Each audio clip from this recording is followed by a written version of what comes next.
need to essentially bring all of those people into the conversation and say, how are you answering these questions today in your manual world, and where can we get that data so that we can digitize and make it available online? So it really comes down to asking the question, where is this information stored today? What formats are they in?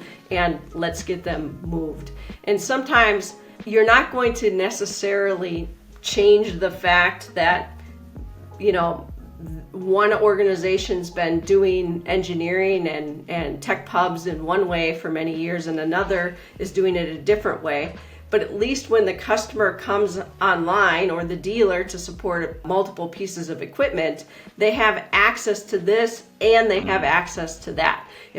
Now it will look similar inside a solution, but it will have come from two different areas. You guys weren't at B2BEA Online last week, were you? No, we were not. We were at another conference. Yeah, Association of Equipment Manufacturers has a product safety and stewardship conference where you can meet with safety professionals, compliance professionals, and technical publications leaders. So since in our space, a lot of the people that are digitizing different aspects of their work come from technical publications, it's a great event for us. So we've been there 4 years. Oh, that's amazing. Speaker. Yeah, so it's been fun. Where was that at? That was in Nashville. So nice. Monday through Wednesday last week in Nashville. I have found that the B2B, traditional B2B media people all put it in Chicago. And I'm like, Chicago's great. Obviously, there's a lot of companies there. Yes. I'm like, let's not do any more in Chicago. Let's do them in places like Nashville is amazing. Yes. Dallas is great. We're doing ours in Scottsdale in November, so it's great. It's great too. But there's so many better places. Atlanta's better, and Charlotte's better, and Yeah, this particular conference was in Cincinnati a couple of years ago. We're in Kansas City next year, so those are great. It's like you say, it's a great opportunity to see other cities. Yeah. You lived in Chicago for a while, right? Or I did not. No. Oh, you didn't? No, Okay. I never lived. I lived in Maryland for a while. Oh, okay. Baltimore area, but never Nashville. Never Chicago. Sorry. Okay. Yeah. I've spent a lot of time there, obviously. More. I love Chicago, just like I love New York, but I would like to try a bunch of other places out. Yeah. Well, I'm from Milwaukee, and our offices are right outside of Milwaukee. Hour. So we're close to Chicago. And for all of us that live in Milwaukee, we like Milwaukee much better, right? So yeah. But if we want the big city, we're very close. Yeah, Milwaukee feels like it's the size of, I think Milwaukee and Greenville are like the same size or ish. A million-ish? Yeah. With the same, yeah. With the outer suburbs and everything, yeah. Where you have a downtown. It's not a massive downtown, but it's a downtown. Yep. And you have, nice suburbs and stuff like that. Yeah, we've got theaters. I feel like there's a lot of similarities. Restaurants. We've got great sports teams. Milwaukee Bucks, Milwaukee Brewers, Green Bay Packers are just outside of the city. So, yeah. That's amazing. Walk me through, Kris. So I know you've been in this industry for quite a long time, and we want to get to and talk about what GenAlpha is doing and your platform, really doing some really unique things. But kind of walk me through, or walk everyone kind of listening through how you got into this kind of technology software space. Like where did you start off in this B2B e-commerce world? Yes. So we founded the company back in 2011. But I would say certainly I accidentally fell into it. It wasn't as all of us great ones do. It just wasn't a part of my game plan or even my vision for my career. But I worked for many years, I've really built my career in manufacturing, selling equipment and aftermarket parts. And Of course, when you're a part of a large original equipment manufacturer or an OEM, you're always looking for unique ways to serve your clients better, right? So customers are operating, for me, I worked with an organization that made large mining equipment, and these mines were global, so not just here in the United States, but all over many different countries. We had subsidiaries in many different countries where we were supporting our clients who were, essentially using these equipment to mine minerals 24/7, 365.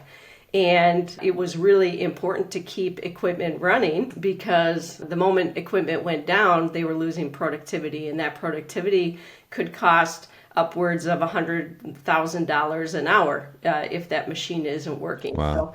So it was critical that we had a very strong aftermarket support structure that enabled our customers to get answers to their questions quickly, which ultimately would help them put their equipment back to work. So as digital, started coming and solution providers were providing different ways in which you could digitize your bills of materials, and you could go online and search for product and get price and availability integrated to an ERP system, we started looking at those solutions as a manufacturer. I happened to be part of an organization that was acquired by Caterpillar, where, Caterpillar was actually already down their own digital journey. So anything we had been envisioning for our company kind of went away, and the Caterpillar plan moved forward when our organization became a part of CAT. But there were a team of us that co-founded GenAlpha, and we started thinking about the vision that we had for aftermarket parts and equipment support. And we said, should we build it? And if we built it, could we bring value to other manufacturers? Could they get something out of this? And we decided yes.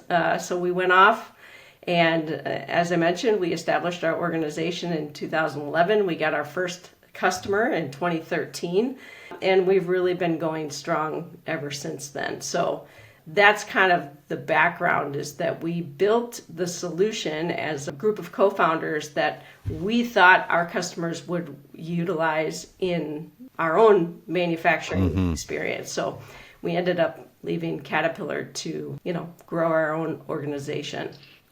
First of all, walk us through kind of what original equipment companies, how that differs from other types of manufacturers.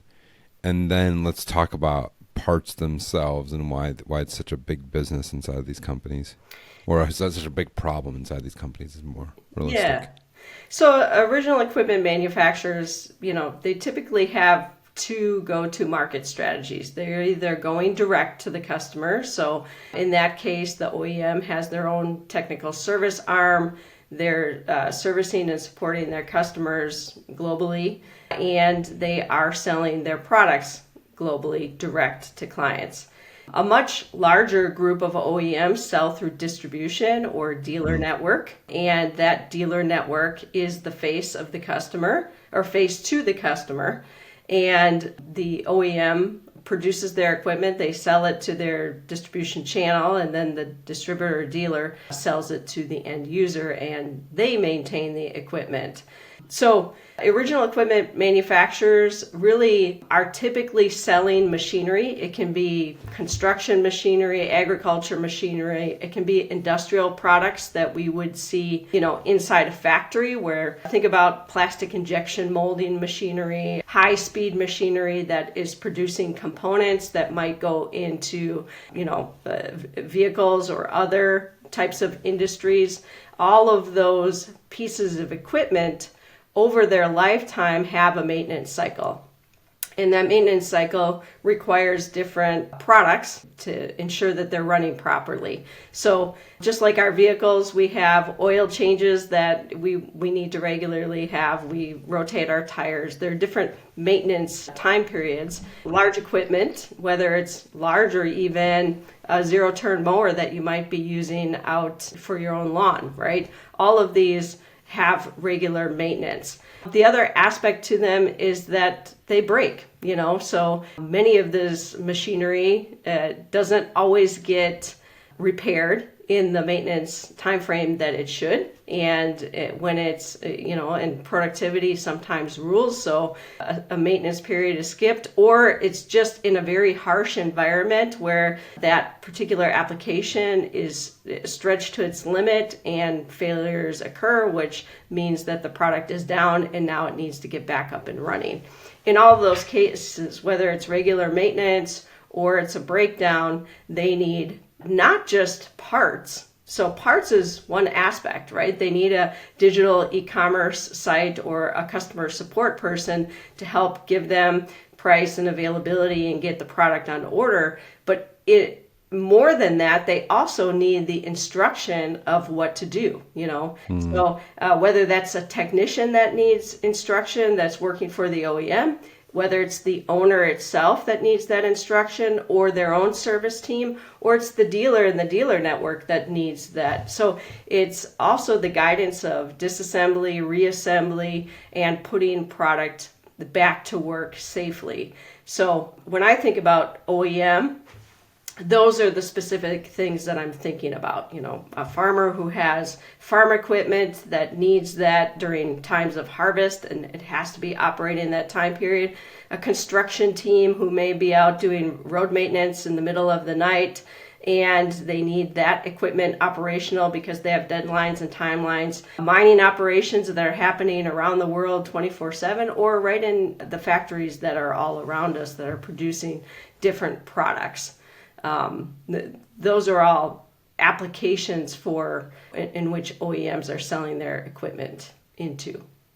Even things like HVAC, HVAC Yes. systems and stuff like that are Absolutely. OEM. Same. That's probably for me. It's the easiest way to think about like the simplest, and that's probably not the simplest, but for me, it's the simplest. Sure. Then you have like machinery used in plants, and then on the far end, you have like large cranes and mining equipment stuff that's bigger than humans. I think and a lot of this, like most of the things you see, need parts.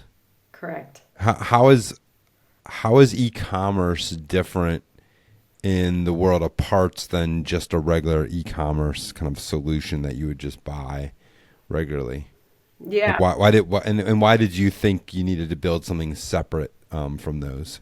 Well, it comes back to that part is, well, first, a piece of equipment, depending on its size, can have lots of different parts and components. And the manufacturer themselves may manufacture a portion of the whole good, or that, let's call it, we'll call it a zero-turn mower, right? So the manufacturer is going to buy certain aspects. They might buy the wheels, the engine, the steering gear and other things from other suppliers, and they assemble everything together and they've designed everything to work as one system. And when, that system breaks down or needs maintenance, usually this is a complex piece of equipment that is working in a specific application. So there's a serial number behind that. And the part that they're searching for may be tied specifically to the serial number that user purchased. So I may be able to build my own zero-turn mower, which means I've picked from various options, what size my deck's going to be, what is my seat going to be. I'm a smaller person versus a larger man who's driving their zero-turn mower, right? So these different options that end up on my zero-turn mower make my zero-turn mower unique. And that uniqueness is defined by a serial number, or in the automotive or trucking and trailer, it's a VIN number, right? So any specialty vehicles, that's driven by a VIN. And when somebody's looking for a part, it has to appropriately fit the machine that they're working on or the unique thing that they own. So being able to capture information in a bill of material and making that data available so that they can find the exact part they're looking for makes it a little bit unique and challenging because that part has to be tied back. And again, typically, being in the parts business for a parts leader, sometimes it's a thankless job, right? Because every time that part is needed, usually means something's wrong. They're either planning for a future maintenance or the machine is down, so that information needs to be provided quickly, easily, and accurately in order for the confidence to be there and for you to fulfill that. So we thought, based on our unique knowledge and our understanding of how bills of materials are assembled and how outdated bills of materials can get in that backlog inside a manufacturing company, because it's difficult in real time. So most pieces of equipment come with a manual. But the moment that machine or piece of equipment goes to work, that manual quickly becomes outdated. There's parts obsolescence, there's supersession, there's upgrades that are taking place. So the parts that would be replaced later may be different in the manual 3 months down, 1 year down, 5 years down the road throughout that piece of equipment's life cycle. So you have to be able to address all of that in a solution. And that's why we took our unique experience to build something for this industry. So it sounds like it's got to be more operate like AutoZone, where you have like your vehicle. I've got my 3 vehicles loaded up there, so it knows when I'm looking for brake pads that I'm looking for brake pads for my Acura instead of my Civic or whatever it might be. That problem though of fitment has been a pretty big problem in the e-com. I mean, there's only fitment in general in the auto side. Like when we talk about fitment that way, it's generally a hard problem that not a lot of companies can solve.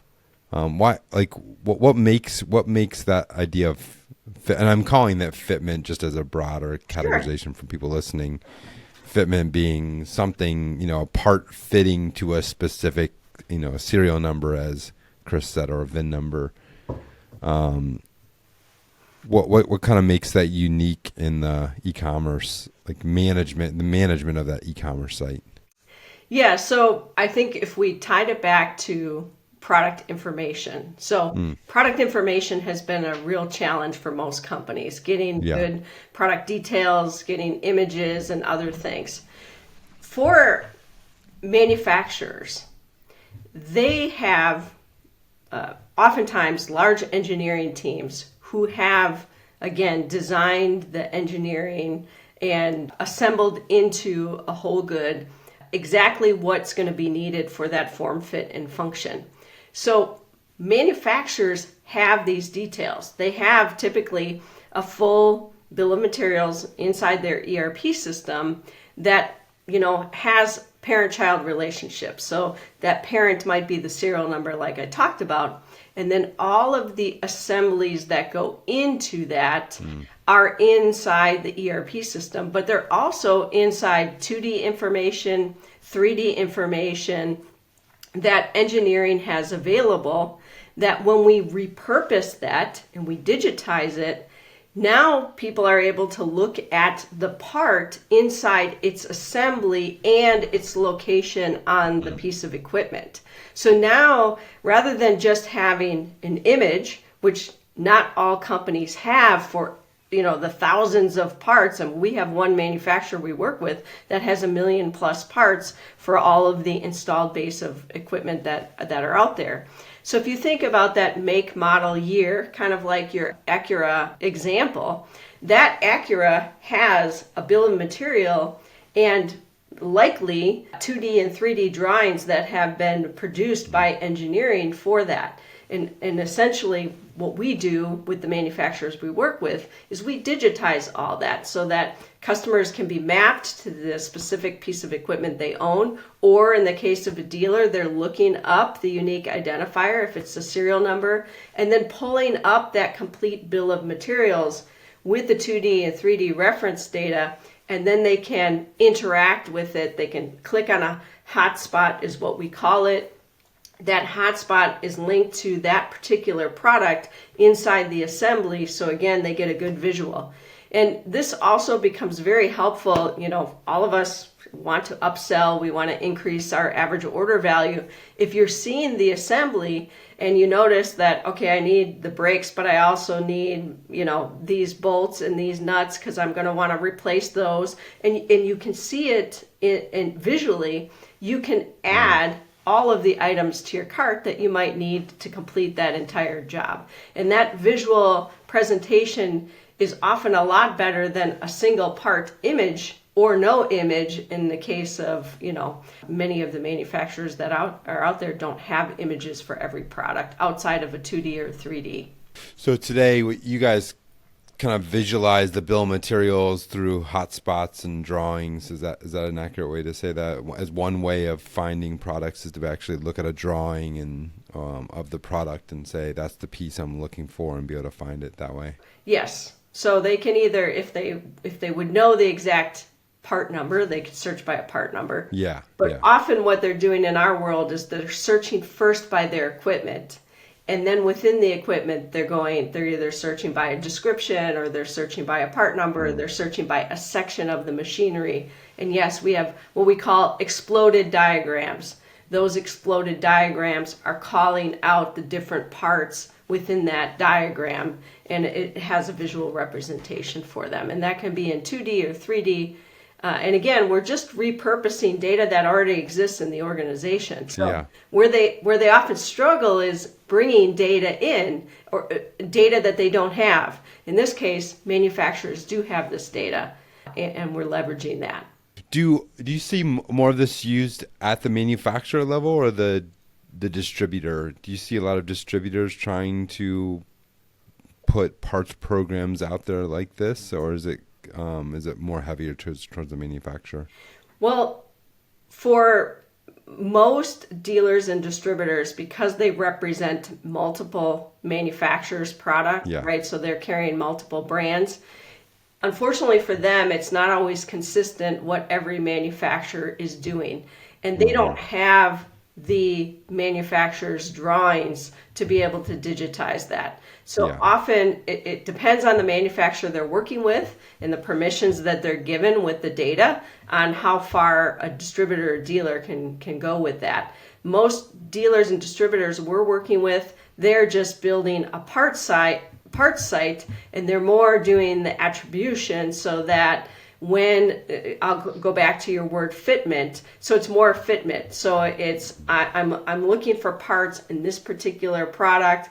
Here's the make, here's the model, here's the year, and now it's a list of parts versus a full bill of material with the call outs. So we're seeing today leveraging these solutions is mostly manufacturers. Now we hope that extends as well to dealers after manufacturers have the permissions, but most dealers and distributors in our industry are really just entering into e-commerce. So I think we still have a long way to go with respect to what's going to be most used, right? So there's still opportunity. I would imagine if you have more of an exclusive manufacturer distributor relationship, it's easier to roll out tools like that for that. But when it's kind of like more generic, or it's not as exclusive, I think that would be difficult for it.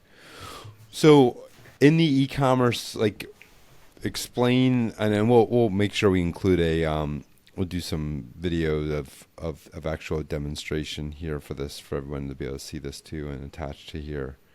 But what becomes kind of the core differences? So if I'm in a manufacturing company and I'm looking for options and I have kind of my generic e-commerce, but now I'm looking at parts, and I've now got to distinguish between, choosing a parts solution versus a just generic e-commerce.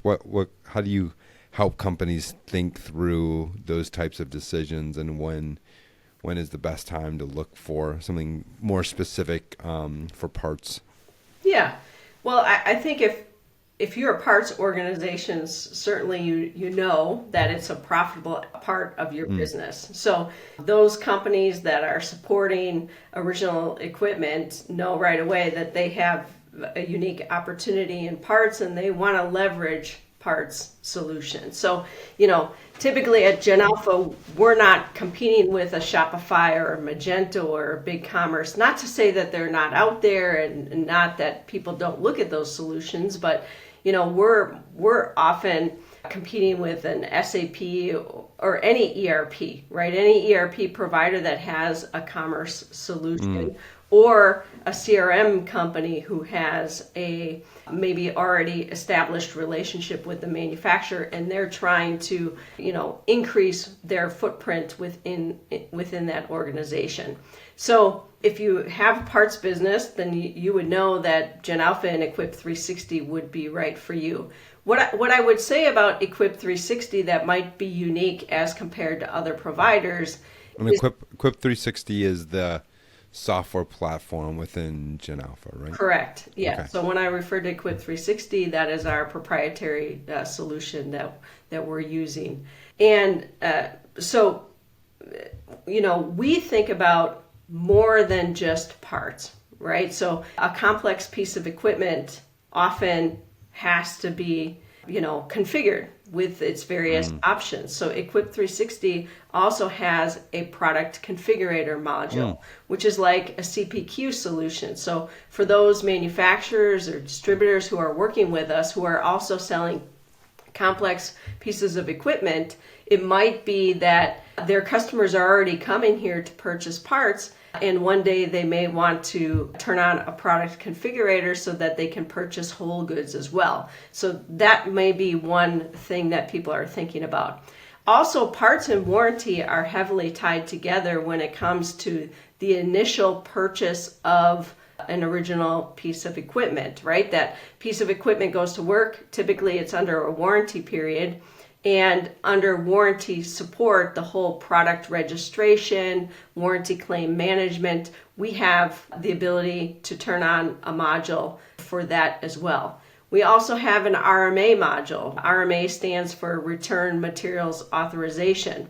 So in our world, when you are returning a part, it's not like returning an $80 to $100 pair of shoes, which is typically very easy. And in our B2C world, for all of us that buy online, that's become very easy. If I have to return a $50,000 part, that goes through a different type of process. Yeah. And it also goes with paperwork to ensure that that product can be received and come in and the credit provided. So we also have an RMA solution as part. So for anybody that's in the parts business, when I talk about product configurators, warranties, RMA, they're going to understand that this is part of what we do. This is part of, we have to reduce the friction in supporting equipment when it goes to work. And that's what Equip 360 is doing for people. It's more than just the part side. It's also all the documentation, as I mentioned earlier, because people don't just need to order the part, but they also have to get the piece of equipment back up and running. So where are those operational manuals? Where are the work instruction? Where is that? We're creating one place for them to go to get all of this information. What if companies struggle with that, like collecting all that, putting that in one spot? I mean, obviously, a lot of times this information kind of exists throughout the whole organization and kind of spread out in Excel spreadsheets and PDFs and Yes. email. Like how do you help companies work through that? Absolutely. So many of the organizations we work with, they've been part of acquisitions. So they've acquired companies. So they're probably manufacturing equipment in multiple locations, which means they also have multiple ERP systems. They have different ways in which they're processing things. And part of the problem we're solving for them is we're creating one safe place for their customers to have a consistent process of doing business with them. So that means we have to integrate to those multiple ERP systems, and we have to be able to have the right translations for the countries in which they're doing business, along with the right currency. But we also have to be able to take multiple formats of that documentation, because as you mentioned, they can be storing things for one group using a PLM system, and then for another group it's on somebody's drive and that's where it's stored, and he's got all of it mapped and located. So we need to essentially bring all of those people into the conversation and say, how are you answering these questions today in your manual world, and where can we get that data so that we can digitize and make it available online? So it really comes down to asking the question, where is this information stored today? What formats are they in? And let's get them moved. And sometimes you're not going to necessarily change the fact that, one organization's been doing engineering and tech pubs in one way for many years and another is doing it a different way. But at least when the customer comes online, or the dealer to support multiple pieces of equipment, they have access to this and they have access to that. Now it will look similar inside a solution, but it will have come from two different areas. So we're consistently asking our clients where that information exists.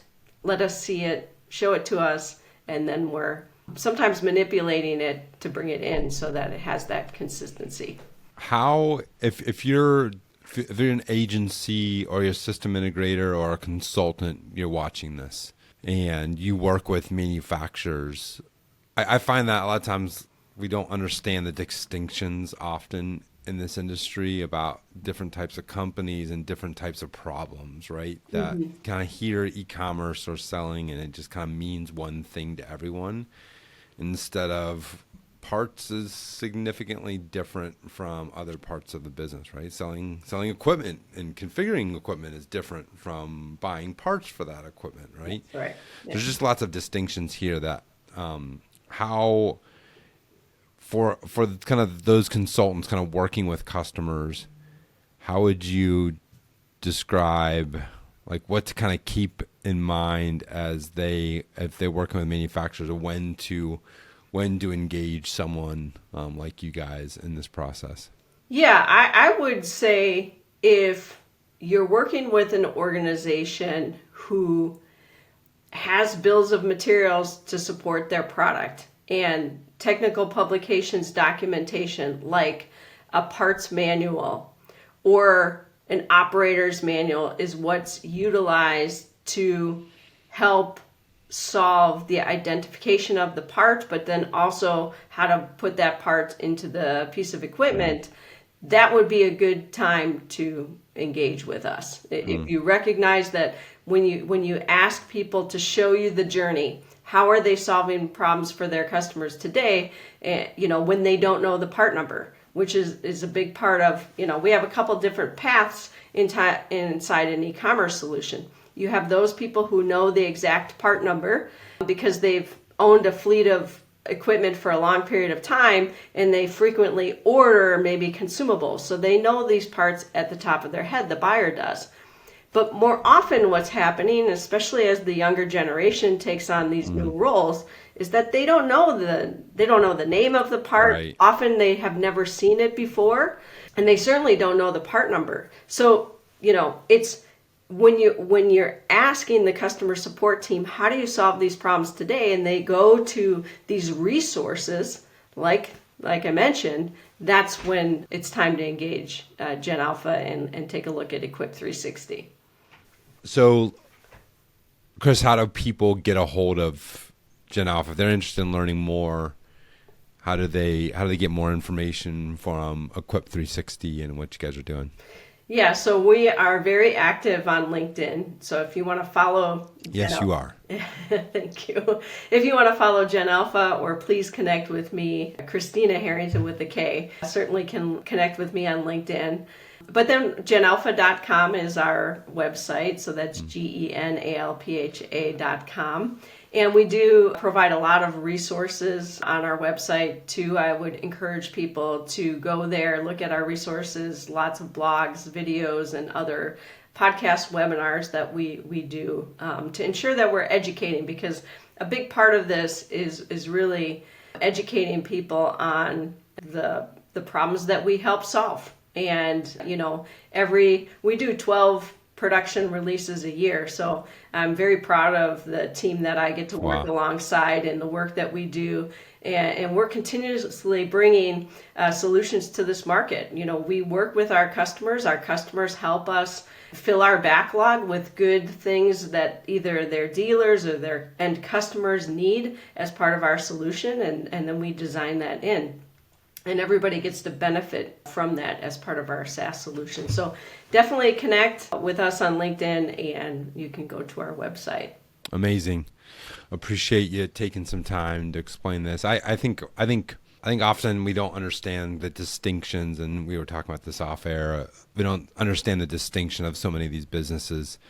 And the reality is this whole parts business is a very complex thing. Fitment by itself, it's one thing to do fitment with product data, which is hard enough as it is, right? Yeah.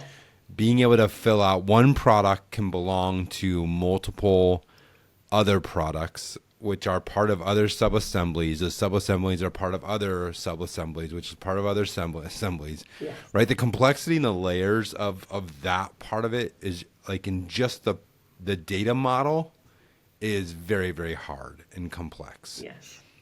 Then you layer on things like, well, both these products fit. One's better than the other.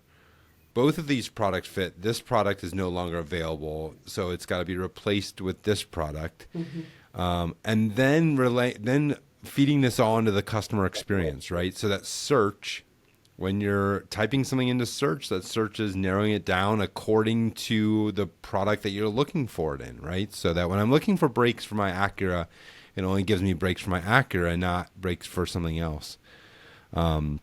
That whole the experience, and then the data model, and then how this data relates to each other, but then feeding that up so that it's easy for a customer to find something and then be assured it's the right product that fits their problem and their specific equipment, and then to be able to check out from that. Those are just really distinct problems that Kris and the team understand, that's so different from just regular e-commerce. And then I think she's doing really cool things, and the whole team's doing really cool things with equipment itself and configurators and CPQ. We've watched some companies get acquired in that space, so it's kind of leaving holes in the space for other, configure, price, quote, which is pretty exciting for you and your team too. So really, really appreciate you being on the show as well. Yeah, thank you. It's certainly a pleasure to be associated with the association and be a part of, having our own membership. You guys are doing a great job. We needed that. This was a gap, right? There was an educational gap, and you're filling it, and we're just really excited to see you guys out there supporting knowledge and information because it's needed. Appreciate it very much. Thanks for being on, and we'll link all of Kris and GenAlpha and Equip 360's information here on the post as well. Thank you. All right, thank you.